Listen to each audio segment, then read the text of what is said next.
Good evening, Ron. Thank Hi. you very much for all three for seminars. Wonderful, thank you. My question is that you said that you had the blood of our Lord examined by the Israelis. That's correct. What was their determination of that? Okay.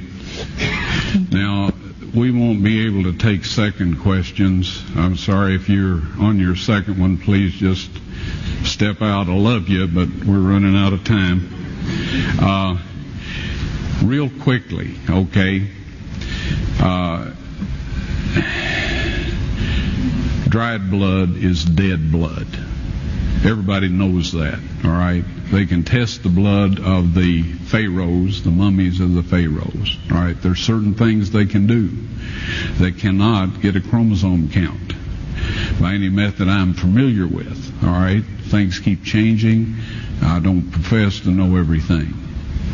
However, there's no way I know that you can get a chromosome count out of dead blood. You can get a DNA and some other things, but not a chromosome count, all right? That's done by living white blood cells. Now then, first of all, in this analysis, I took the blood into a laboratory in Israel. I asked one of the people I work with in antiquities, where is a good laboratory that does reliable work? And they said, such and such, such and such. I took it. I just said, please examine this blood and tell me what you can tell me about it.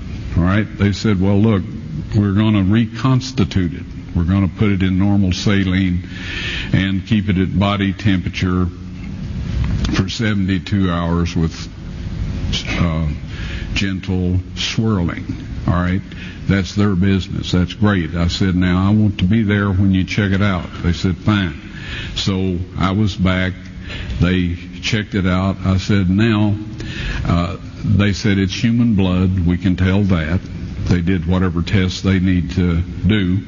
And then I said, take some of the white blood cells and put them in a growth medium and keep them at body temperature for 48 hours. And they said, well, that'll do no good because it's dead blood. I said, would you please do that for me? And they said, okay, we'll do it. So anyway, I said, I want to be there when you take it out and examine it. So I was back there. They took it out, examined it under a microscope, and the one technician called the other one over there, and then they called the boss over there, and they were talking Hebrew a mile a minute there for a little bit, and they looked at me and they said, Mr. Wyatt, this human blood only has 24 chromosomes in it. Everybody else has 46. You see, 23 from your mother, 23 from your father, 22 autosomes from your mother, 22 autosomes from your father. You get an X from your mother, you may get an X or a Y from your father, all right? This blood had 23 chromosomes from the mother's side, one Y chromosome only. You see, the child could not have developed if they hadn't had the autosomes from the mother.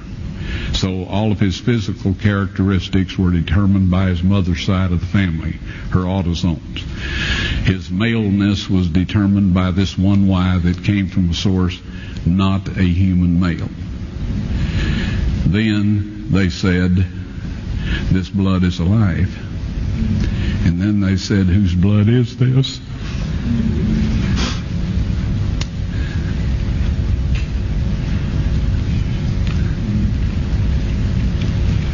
I said, it's the blood of your Messiah.